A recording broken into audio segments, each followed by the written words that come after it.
I have student loans that I'm working to pay off, but feel like it's the biggest burden on me at this point. The Regions Next Step project is helping real customers like Sierra confidently take their next step in life. Going to Regions Bank is very important for me because I get to sit down face to face with people and they will educate me about my financial situation. Watch real Next Step stories and plan your own at regions.com/Sierra. I'm ready to take my next step. Regions, official bank of the SEC, member FDIC. Paid appearance by an actual Regions customer telling her real story. It's a football Sunday doubleheader. First in Green Bay, the Packers face the Lions. Got it! Touchdown! Then at MetLife Stadium, the Giants host the undefeated Patriots. Coverage begins Sunday at noon Eastern on ESPN Radio.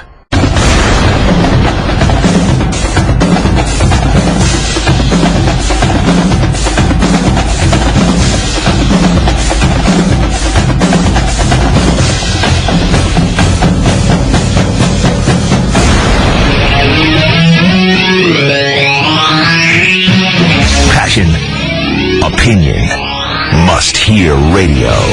This is the Paul Finebaum Show. And now, Paul Finebaum.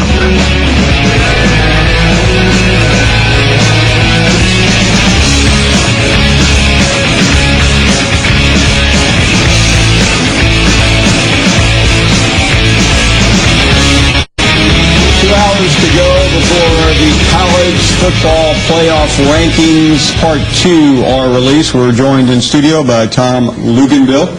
And Tom, I know you've been talking about it day after day after day. What is likely to happen tonight?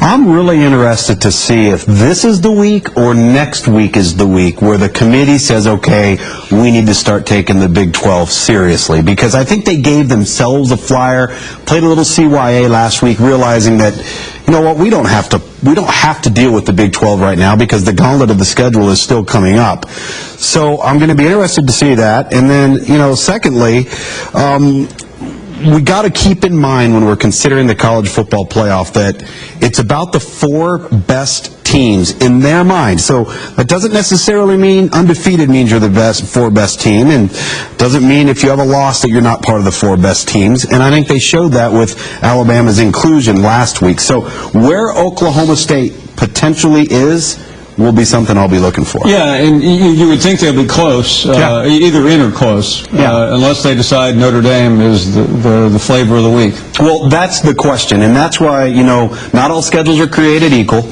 And as you look at Notre Dame and how they've performed keep in mind, the one thing you've got to look back at last year to see kind of how they operated to apply to this year's, the committee seemed really, really devoted to looking at team development improvement week in and week out. I mean, that's essentially how Ohio State got into the thing. So if you look at Notre Dame, you've got to be impressed with their week in and week out improvement, getting better. They've got a ton of injuries. They're playing with a new quarterback who's gotten better and better. But then the same could be said for Oklahoma State. Each and every week they've gotten better and better. But I think they caught TCU at the right moment, because that was a team dangling by a thread on defense. And on that particular day, they were just flat out better than TCU. So I think you'll either have Notre Dame at 4 or Oklahoma State at 4, with the other team at 5 potentially there.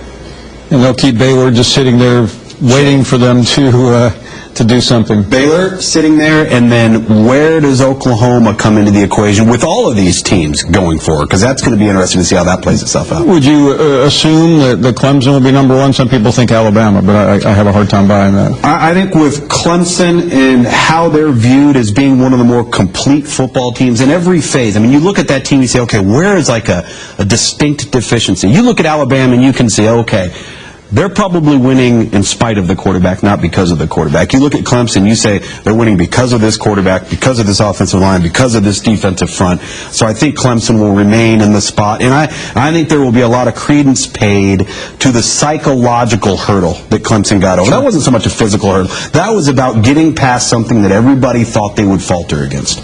Talking to Tom Luginbill, speaking of Alabama, I want to go back to Saturday night in Tuscaloosa, and if you were an LSU fan, you had to be just knocking your head against a wall at some of what didn't happen during the game. What did you see? I just was astounded at the lack of adjustments and the lack of creativity when it became very apparent that LSU was completely overwhelmed at the point of attack within their offensive line. And so, for me, what that told me was one of two things. Either as they're looking at things from the press box and they're watching their offense develop in the passing game, they either saw that not only were they getting manhandled up front, but the defensive secondary for Alabama was manhandling the receivers. So now where do you go with the football? Or secondly, and this is probably what I would lean towards, when it came down to it, LSU didn't trust their quarterback. Because ultimately, you can't just sit there against 8, 9 guys in the box and say, okay, we're not going to take shots on the perimeter. There was no semblance of saying, we've got to take this in another direction. And once it became apparent that they weren't going to change, Alabama just pinned their ears back and came after them. It looked at times like there was 12, 13 guys on the field for Alabama. And yeah, exactly. And you can say what you want about Leonard Fournette. If you would have taken Leonard Fournette and put him on Alabama's team on that night, you would have the exact same result that you had from Derrick Henry. Yeah. And that's a tribute to the offensive line and to Lane Kiffin and Nick Saban by mixing things up, having some balance, not allowing for there to continually be 8 or 9 guys in the box defensively. I thought it was a well-played game between two very talented teams, and one team was far more focused and superior in just about every facet. Alabama has to pick up from an emotional win, the biggest and best performance of the year, and now take that hour-and-a-half drive over to Starkville, where they are just waiting for Bama after last year and the year before and the year before that. Well, they are, and I think the one thing that is different this year from in years past, if you go back to last year, I think one of the things that really caught up with Mississippi State is they did not know how to handle success. They did not know how to handle all the hype and exposure of that midseason run they had, and then instead of spiking, they went... This year they come in, they're the complete underdog, nobody gives them a chance, They're playing pretty good football under the radar. This was a team, if you go back to August, Dan Mullen said, everybody's talking about our 2-deep, and we don't return enough starters. But he started running down his 2-deep, and this guy played 60% of the snaps, and this guy played 50% of the snaps. He actually had a lot of experience, at least coming back on the team. And ultimately, we can go back to it and say it over and over and over again, but it's been true. If you're going to have your best opportunity to be successful against Alabama, have a mobile quarterback who's a distinct part of the running game. My only concern is that the offensive line for Mississippi State last year wasn't really any contest, and this year it's nowhere near the one they had a year ago. I don't know how that offensive front for Mississippi State can hold up against Alabama's front. It is going to be interesting Saturday night in Baton Rouge. LSU still with hope. Not a lot, but some. Right. And they'll know the outcome by the time this game commences, but where are they? Because they're facing an Arkansas team that you could never explain how they won that game, but they did, right. And they have confidence. And they have confidence, and essentially what Arkansas is doing is exactly what we saw them do at the end of last year. Start playing their best football, get hot, maybe a little too late, but becoming one of those teams at the end of the stretch where nobody wants to play. That's oftentimes the most dangerous team. I look at LSU, and I say, okay, with their youth, I don't worry about Leonard Fournette. His maturity level's off the charts. They still have a lot of youth at a lot of key spots. Their quarterback, the 2 wide receivers, a couple of offensive linemen are very young. You can't allow what happened last week in Tuscaloosa to beat you twice. And so I'm going to be very interested in seeing if they can get right off the mat and win on talent because they're more talented than Arkansas, or do they go through the motions and feel bad for themselves, and then all of a sudden you find yourself in a dogfight against a team maybe you shouldn't be, and it ended up biting you. Georgia Auburn. We buried Auburn a few weeks ago, right. So they eked out a win at Kentucky, and now they have sent Kevin Sumlin in a tailspin against Georgia, which I don't know how much you can read into a win against Kentucky, but right now a win was critical for Mark Richt. Yeah, absolutely critical for Mark Richt. And it was, critical for Auburn as well. And so I think this, for both teams, is so much more about how important is it to the players, because ultimately, at the end of the day, it's the players that have got to have pride. It's the players that have got to finish things out. They've got to realize there's a bigger picture as far as the bowl game. How does that affect recruiting? How does it affect your locker room? How does it affect your entire offseason? And so, to me, I'm going to pay particular attention to see how hard both of those teams play. Talking to Tom Luginbill for another moment or two as we expand this beyond the SEC. I was flipping around the television last Saturday night, and I saw you at the end of one of the craziest games ever, Michigan State and Nebraska. On the field, Could you figure out what in the world was going on? Well, I just so happened, I'm in a variety of spots in my role down there. I actually just so happened to be about 6 yards. I was on the same sideline, about 6 yards from where Riley ran out of bounds. And what people have got to understand is there were two things that happened in that play that sent the play to the replay booth. But only one of those two things is actually reviewable. Okay, the one that's reviewable isn't why it went up to the booth. The reviewable portion is, did he come back and reestablish himself before he caught the ball? Okay, but that's not what was in question. It got sent up to the booth incorrectly because there was a judgment on forceability. Unfortunately, there's no review on judgment calls, which they term forceability to be. What I mean by that is, how was he forced out of bounds? In the judgment of the official, if they poked him with a finger and he went out of bounds, that's his judgment, so be it.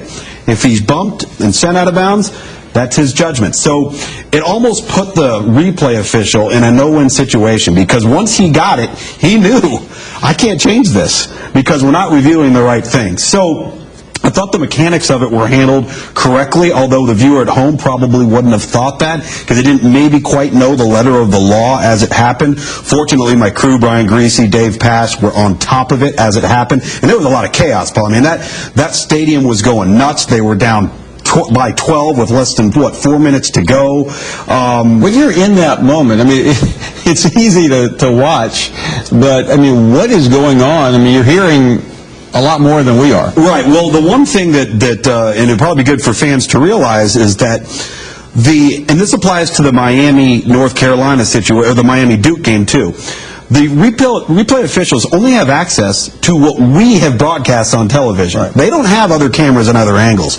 And every game may have a different set of cameras in the stadium. Some games might have 12 cameras, but some games might have 6 cameras. So depending on where your cameras are, you've got to have the angles to review. So what happens is our producer in the truck is constantly on the phone with those replay officials, deciphering what's being said, what could possibly be happening, so that we make sure on air we do the best job we can to, number one, we know where we're correct, and then relay that in, hopefully, a way, in a manner that is easily discernible to the viewer. So you have a lot of chaos going on in your ear, and you're trying... You also have the crowd going. You have the crowd going, and everybody, and you have the opposing coaches that are going nuts on those officials right there. It's a very chaotic moment, but I will say this, Paul, I think the most important thing you can do as an analyst, or as a viewer even, if you're sitting on your sofa at home, is let it play itself out for a second. Don't be quick to jump out and say what you think, because think it through for a second, allow it to, and oftentimes when the call is made on the field and it goes up to the booth, it gives us time to step back,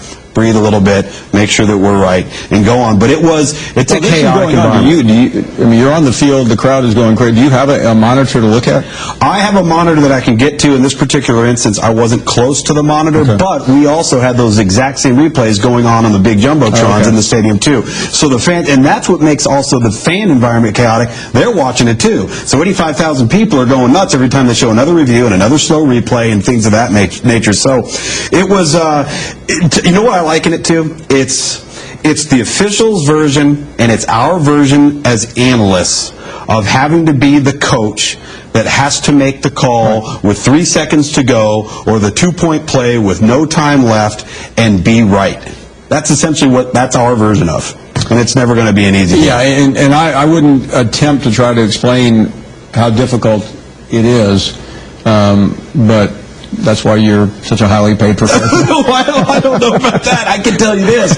I know that the mechanics of what took place on the field, as far as why they called it, was correct. I know it didn't look that way, but that part of it was correct. I think people have a real problem with the interpretation of the rule. Wait a minute, why can't you determine whether he's pushed out? And I can understand that. That makes sense. Tom Luginbill survived Saturday night, and he is here to tell about it, live to tell about it. We'll take a short break. Thank you, Tom. You bet. Always good to visit. We'll take more phone calls at 855-242-7285. More guests. We're an hour and 45 minutes away from the committee telling us how we will spend the rest of our week. Truck drive.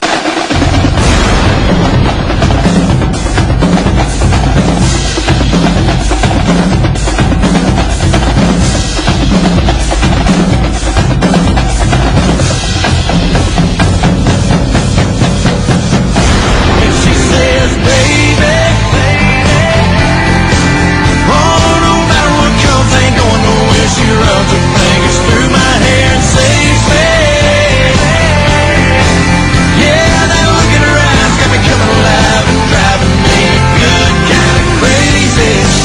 welcome you back to the program. Glad you're on board.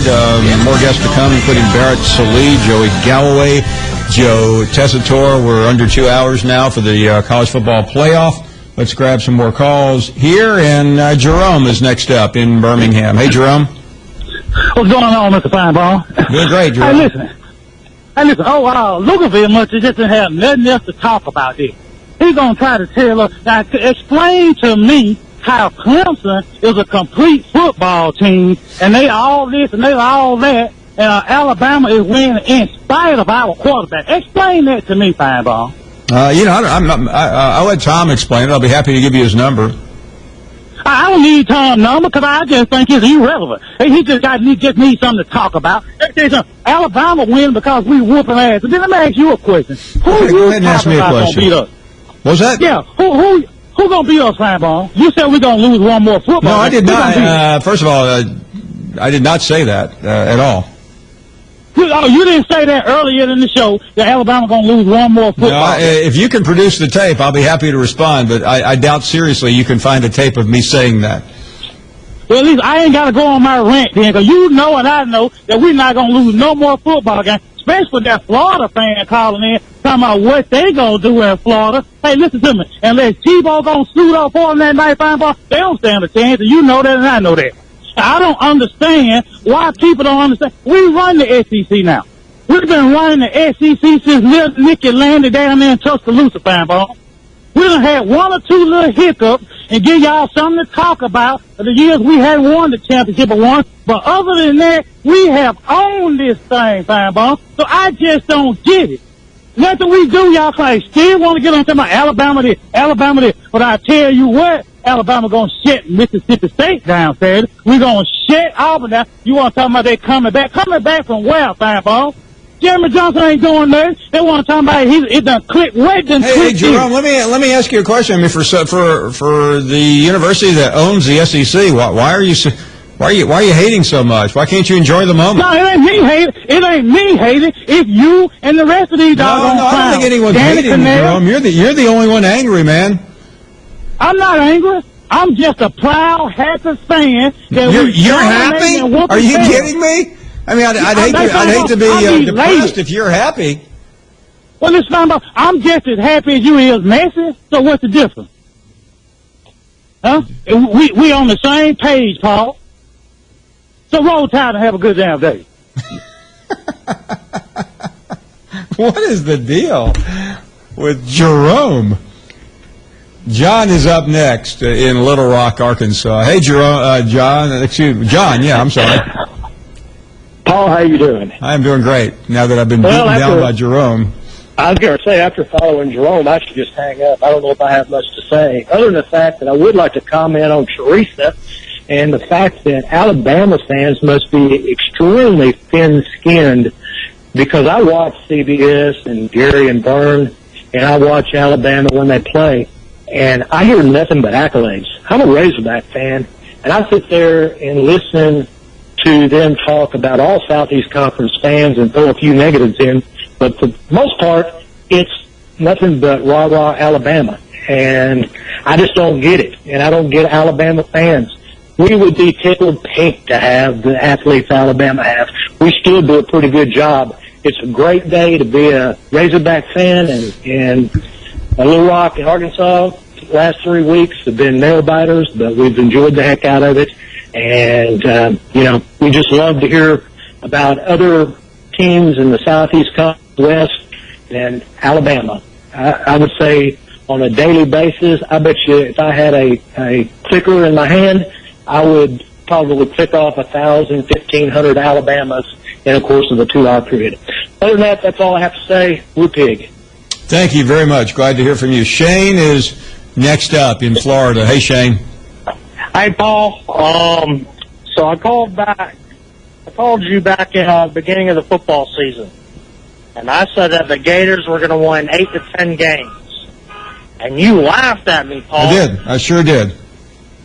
Well, what do you think now? Listen, what do you want me to say? I didn't think it was humanly possible, and it is now, and I think it's great that it's happening. It's one of the great stories of the year. It's fantastic, Paul. It's great to be a Gator. The energy's back in the swamp. I love what Coach Mack is doing, and hey, we're going to give Bama. I mean, God forbid, hopefully we're going to play Bama.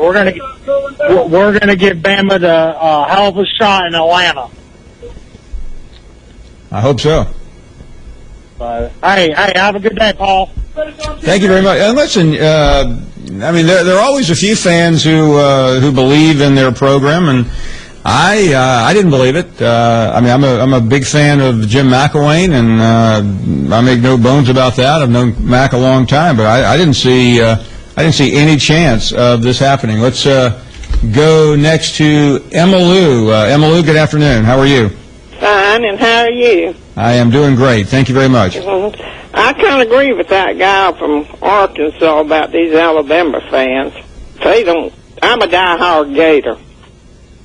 But what my question is, what's your take on Ron Zook ever being a college football coach? You know, he was a good defense coach. Do you think he... Yeah, let me say this about Ron Zook. Ron Zook's specialty was special teams. He was a great special teams coach. He was a very strong defensive coach. I knew Ron well and liked him immensely. He obviously went to a Rose Bowl at Illinois. I think he's coaching in the NFL now. But, yeah, I heard last week, and with all these openings coming, he's with the Packers. He did good with the Gators too. Now I'm a diehard Gators like these Alabama fans is, and he did good with Florida. Recruiting. He got all them good players for that Ohio coach. He played a big role. Ron was an excellent coach. It just, he got caught up in the situation following Steve Spurrier. That was not easy. And it was his first coaching job. Yeah, I mean, he was Florida, just not... that's a big school. And didn't he go to Illinois?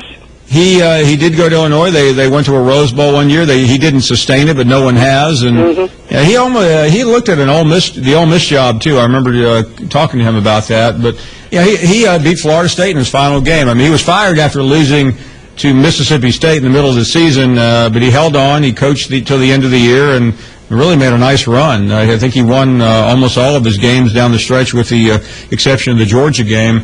But they brought in Urban Meyer and obviously did pretty well, winning 2 national championships.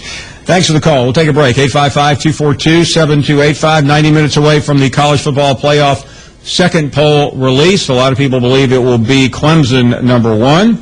We will take a short break. Mom, I can't...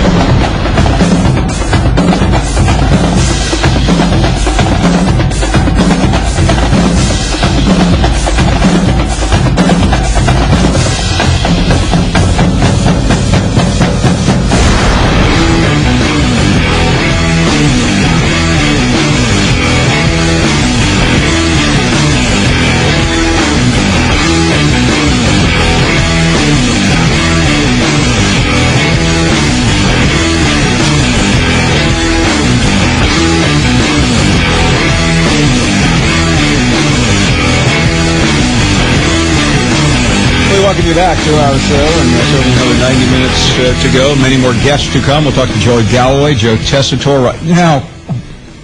Happy to have Barrett Sallee on. And Barrett, it's always good to catch up. Let's first talk about the rankings tonight. 90 minutes away. What are you anticipating? Well, I think that it's not going to be. I think it shouldn't be as eventful as it possibly could be. I think Clemson will be 1.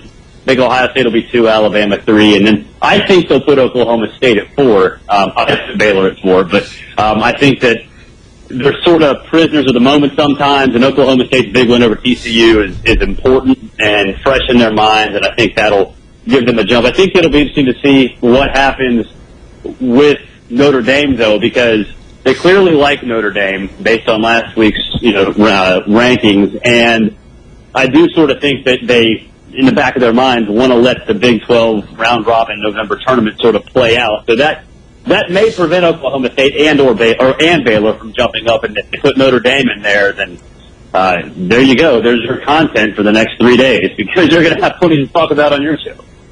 Yeah, that's courtesy of the committee. Anyway, Barrett, let's move on to the SEC.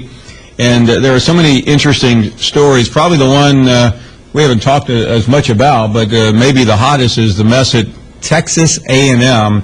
Everything seemingly going their way until the Alabama game, and then nothing has really gone their way since. Your assessment? Well, they've got a problem on offense, specifically with offensive coordinator Jake Spavital. I think, fool me once, shame on you, fool me twice, shame on me.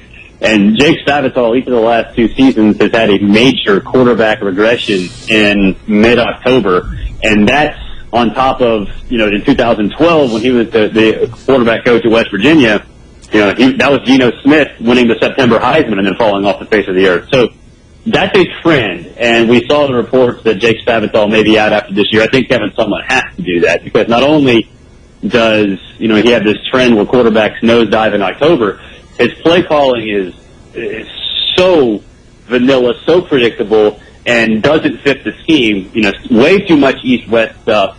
And when you've got an offensive line like they have and 2 good running backs in Trey Carson and James White, why they don't play power football is absolutely beyond me. And even against Auburn, the game that they lost last week, they kind of got into a groove when the 1 or 2 drives when they actually did run north-south. But unfortunately for A&M and really unfortunately for Spavital, those few times are few and far between, and it should cost him his job, because there's going to be enough pressure on Kevin Sumlin where he's going to have to make a coordinator change, and then next year it's going to be on Sumlin. Yeah, I wanted to ask you that, because, last year it was the defensive coordinator. This year it could be the offensive coordinator. We all love Kevin Sumlin. We always throw his name out there immediately for other jobs, like Southern Cal 6 weeks ago. But what's up with him? Well, I don't know who'd want him at this point, to be honest with you, NFL or college. And, he signed that contract after 2013. To the point where, he gave himself 3 years with a $5 million buyout. Then the buyout he would owe to the school if he left drops to 0. So I think in his mind he wanted to build the program up to a contender and then evaluate all options. And good for him. That's the right way to structure a deal. But unfortunately it hasn't worked out on the field the way he probably had planned. So I think if there's, after next year, the buyout would be $15 million from Texas A&M if they wanted to fire him. That's a big number. Is it doable if you pass the hat around in the state of Texas to folks that may be frustrated? I would say certainly, because there's a lot of money in Texas. So he has to perform next year. They have to contend for the SEC West. There's no reason for them not to next year, with a good coordinator in Chavis, a ton of defensive talent, including Myles Garrett coming back, weapons galore offensively. Kyler Murray, potentially Kyle Allen also coming back. They need to contend for the SEC West. Otherwise, I think next year it does become a legitimate option whether Texas A&M should keep him or not. Barrett, a lot of coaches this year have come on the hot seat and off the hot seat outside of Kevin Sumlin. And I realize there are some major games remaining for Arkansas, for LSU, and for Ole Miss, as well as Georgia. What would you say? We talked about Rick last week. First, let's start with Mark Richt and work our way down. Yeah, I think Mark Richt's going to keep his job. I think, he's got a built-in fall guy in Brian Schottenheimer who should have never been hired to begin with. He has to be fired because the offense is a disaster. It was a disaster before Nick Chubb got injured. The Pruitt stuff from last week, Mark Richt didn't really say anything in that tweet that downplays potential, dysfunction within the coaching office with Pruitt. If he needs to let him go, certainly that seems like that it's on the table at this point. That'll buy him some time. That should buy him next year. And if it doesn't, again, he should be held captive by the recruiting class because it's a once-in-a-generation type class in the state of Georgia. And I don't think Georgia is dumb enough to make a wholesale coaching change knowing how impactful losing this class would be. I think legitimately if they keep Rick, no matter who the coordinators are, I think Georgia will break Alabama's streak of number 1 recruiting classes. I think that it's that important that they keep him. If they don't, all of those players go to different places, and that hurts Georgia long term, no matter who the coach is. So I think Rick certainly will be back, but I'd be honestly at this point floored if he doesn't have to make 2 coordinator hires. Well, what a difference a week makes with all the speculation and rumors from a week ago. Well, I mean, I think a lot of the Fire Rick stuff is so easy to jump to. But again, I think, folks will say, well, you can't be tied to recruiting classes, but I don't think those folks recognize how good this class is. They already have 9 or 10 4-star kids committed in from the state of Georgia, and there's something like 26 4- or 5-star players in the state of Georgia. I mean, it is literally a once-in-a-generation type crop in the state, and Georgia, the program, cannot afford to let that opportunity pass, and if they make a wholesale staff change, they will.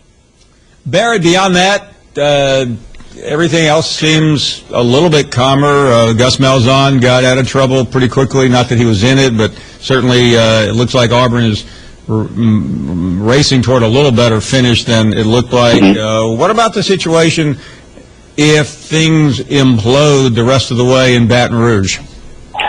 I don't think Les is going anywhere. I don't think that. They could implode because I think that the schedule that LSU's got is rather tough, I guess, by close of the season standards, and then B, I don't think LSU's all that good. I mean, the difference between last year's 8-5 team and this year's 1-loss team, I think, is negligible. I think the biggest reason they were number 2 in the country was because they caught every SEC opponent they had faced thus far at literally the worst time on their schedule. Auburn was a wreck. Mississippi State didn't have an identity. Florida just suspended Will Greer. South Carolina had the floods. There was a coaching mess. I don't think LSU is all that great, and I think the difference between last year's 8-5 team and this one is very small. With that said, I mean, Les is still going to be, a coach that produces 8, 9, 10-win teams as his floor, and that's still something that programs should and can live with. He just got to find a quarterback. Brandon Harris, is a good quarterback, but they've got to find a guy that can operate the way that Zach Mettenberger did. If they can't find that guy, I just don't know how they can legitimately expect to win the West when you've got a team like Alabama that wins old school slugfest 10 times out of 10. That game last week, when it was tied late in the second quarter, I've never watched a game where I've been so certain that it was going to be a blowout, even though it was a tie score. Alabama never loses that kind of game, and that's why Nick Saban owns Les Miles. That when you have to get Alabama out of the comfort zone, and the problem with LSU is that they're not equipped to get Alabama out of its comfort zone. Who is? Ole Miss. Auburn recently. I get that. But, I would say Mississippi State this weekend is a pretty sketchy game for Alabama. We've seen the week after LSU.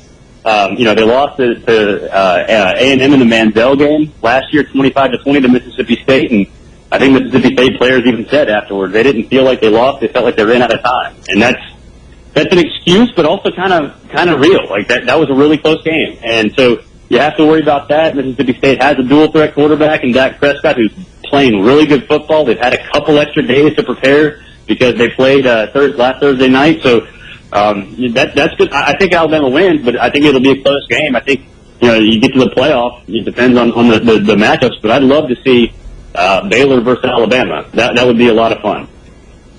Barrett, Sallee, Bleacher Report. Always great to visit here on this Tuesday night, waiting for the college football playoff. Barrett, we'll talk soon. All right, thanks for having me. Good stuff. We'll come back, more phone calls. Joey Galloway at the top of the next hour. We'll also talk to Joe Tessitore. Heisman poll out. He'll reveal what it looks like, and my sense is Derrick Henry is going to be feeling good. He's a couple more games, and he's in the Heisman race definitely. We'll take a break. Much more to come. Did you ever look...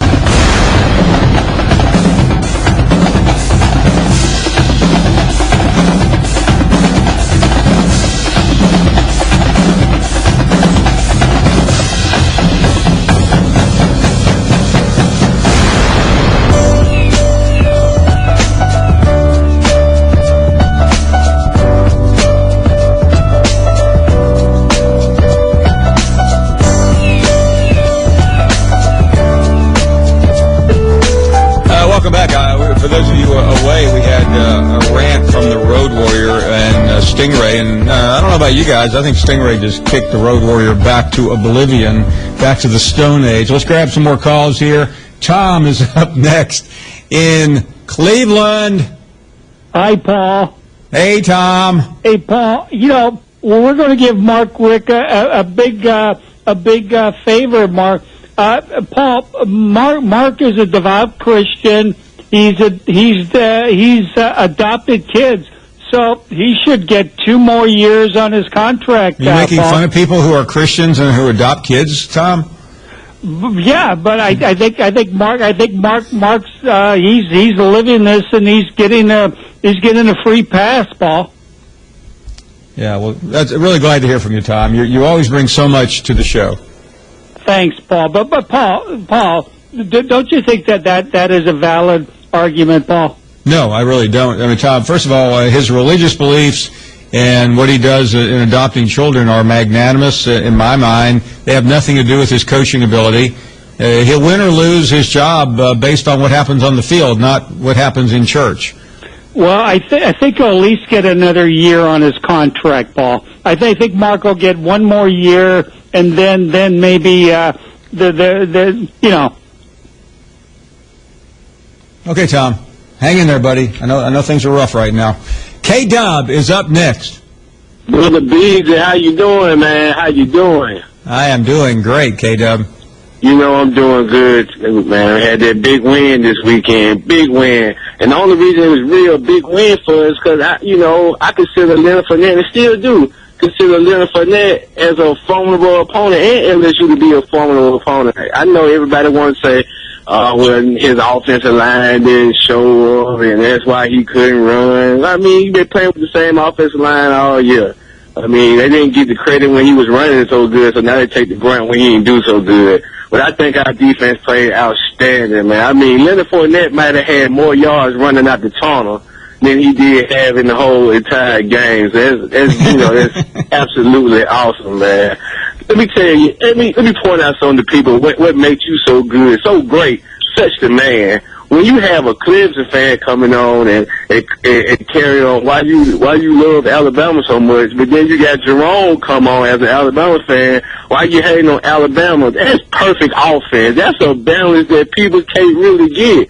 That's the secret when you got both sides of the ledger covered. You got people who think you hate Alabama, and you got people who think you collar us. I think that's great. Speaking of Clemson, Paul, at some point in their life, I mean, good grief, they got to stop with this storming of the field. I mean, you number 1 in the nation. Why are you storming the field now? I mean, it was kind of cute when you was, 15, Let me ask you a question, K. K-Dub, and I don't remember a time.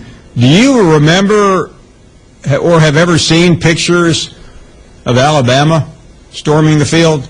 Never in my life. Storm the field for what? Who is worthy of us for storming the field for? I don't remember. I was at Legion Field in 1982 when about 80,000 of my closest friends stormed the field after Auburn finally ended that streak. I've been at other places, but I don't ever remember Alabama fans coming onto the field. Never. But, I mean, it's an every game occurrence. Every time you look up, Clemson fans jumping and hopping around on the field behind Dabo Sweeney. I mean, how many great games can you have? I mean, storm the field should be. I'm not a storm the field kind of fan, but I think storming the field should be only when you beat number 1 teams and number 2 teams. If you ain't have no chance, you should be the number 1 team. Alabama had a chance last year, K-Dub. They beat the number 1 team in the country. Of course, they were a 10-point favorite against Mississippi State. And you know what we did? Got in our cars and went home. Normal business as usual. People who do that storm the field, they don't think they could win. They didn't think they could win in the first place. But, I just had to get your thoughts on that storm the field. And one last thing, I know time is about to run out. I love, when you have your political correspondent on, I love that kind of stuff, man. You need more of it because it gives me the perfect opportunity to go to the bathroom. Appreciate it, baby. Oh, my. We'll spend some time in the next hour looking ahead to tonight, the college football playoff coming out 1 hour from now. Joey Galloway will give us his take. Danny Cannell and I went over it today, and Danny believes Alabama will be number one. I'm still leaning a little more toward Clemson with Alabama and Ohio State. We both feel like Oklahoma State's got a pretty good shot. Notre Dame is the trendy pick of the so-called experts. That's coming out on ESPN at 7 p.m. Eastern Time. We'll take a break. One more hour to go. 855-242-7285. Joe Tessitore also in the final hour on the Heisman race. Looks like Derrick Henry making a move. Have you heard? Geico presents Strange Savings Stories. Astronomers detected an interstellar transmission. It stated, Geico, 15 minutes could save you 15% or more. The implications were staggering. Was the cosmos telling us we could all save hundreds on car insurance with Geico? Or did their radar merely pick up a signal from the nearby Rufus and Clyde's morning show? We may never know. Geico. 15 minutes could save you 15% or more on car insurance. And now, for Geico's edition of Stuff Found in Your Car, we go inside your side door pocket. Hello, yes, the crumpled receipt with gum in it. From your anniversary dinner, you sprang for expensive wine, your server was Beth. That dinner was a couple $100. Money you could get back if you switched to Geico and saved hundreds of dollars on your car insurance. I bet you'd save that receipt. Frame it even. But really, where did I go wrong? Was it the corkage fee?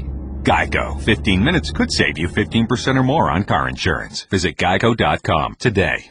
Dollar General is where you can find incredible savings on Dr. Pepper products, like 12-pack cans or 2-liter bottles. Come into your local Dollar General and save today. Make smart plays for game day with Dr. Pepper at Dollar General, where you can save time, save money, every day. It's a football Sunday doubleheader. First in Green Bay, the Packers face the Lions. Got it! Touchdown! Then at MetLife Stadium, the Giants host the undefeated Patriots. Coverage begins Sunday at noon Eastern on ESPN Radio.